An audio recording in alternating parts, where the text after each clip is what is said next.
Mr. Peter Obi's simplicity, his humility. Now, he's saying that, look, he has just one house in Onitsha. In Lagos, he has a flat.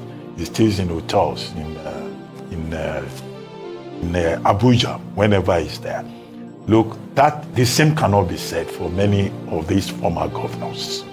And he also pointed out that since he left office as governor in 2014, no succeeding state government has even bought him a bottle of water.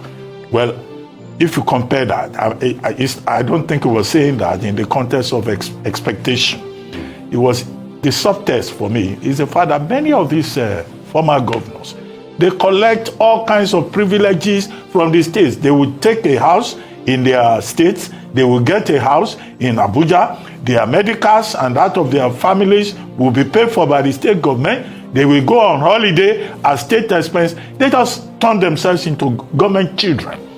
Whereas the honor of service should be more important. And so you have an example of one governor here saying that, look, it's not a parasite. It was enough for him to have served. And I think that that is important. And you recall that in many states of the Federation, there's been, a protest against former governors who end up living a parasitic life, living like leeches, at the people's expense in their various states. Again, about Mr. Peter Obi's simplicity. I was once on a trip to Morocco. Some of these people, when they are going to London, some people go through Libya, some people go through Turkey. They cannot afford to buy, direct flight ticket to London. And that was even in those days when, tickets were even cheaper. Not now that, you almost have to go and rob a bank to be able to travel from one part of the world to the other. People were shocked when they saw Mr. Peter Obi inside the aircraft, inside economic class, going to London via Air Maroc.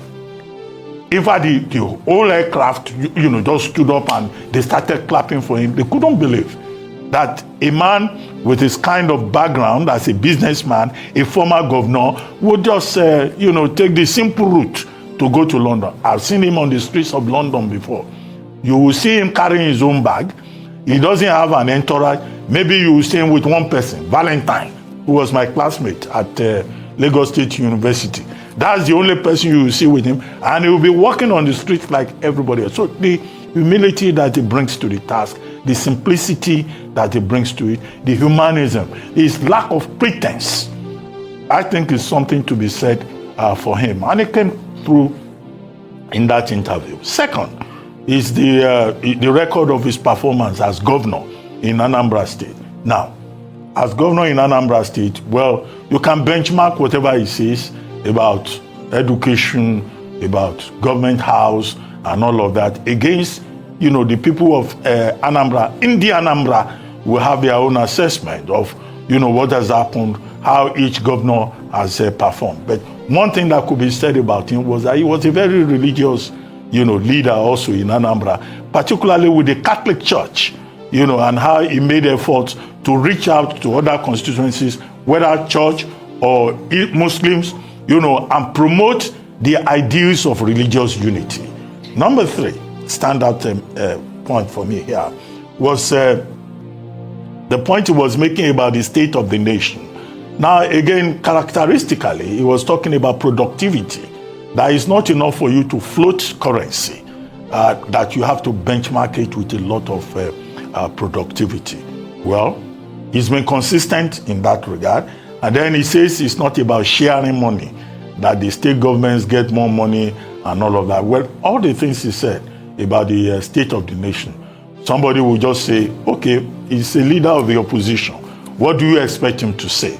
The Tinubu administration has remained consistent in saying that his reform-minded approach is precisely what Nigeria needs.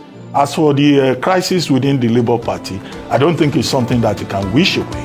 That Labour Party, gave a lot of young Nigerians a lot of hope. I think it's unfortunate that the Labour Party has not been able to put its house in order. And as leader of the party, that is a question that will always, come across. But, look at his humility, his simplicity, I think, you know, it represents a different kind of example of political leadership, of business leadership. This is a man that has been involved with 3 different banks, and yet he sees the need to give account. I hope that more political leaders, you know, will learn 1 or 2 things from his example. Complete lack of pretense. Thank you. Absolutely. Unfortunately, our time is up. I know you wanted to put in 1 sentence, very quick 1 sentence. I said time is up. Time is up. All right, fine. Well, I have to say I'm enjoying his new look with the Nelson Mandela shirts, the presidential shirts. It looks good on him. As for the argument for gradualism, I think that debate will continue to go on as to whether the cut of subsidies, the floating of currencies needed to be done in an abrupt way, or whether a gradual approach would have been less painful.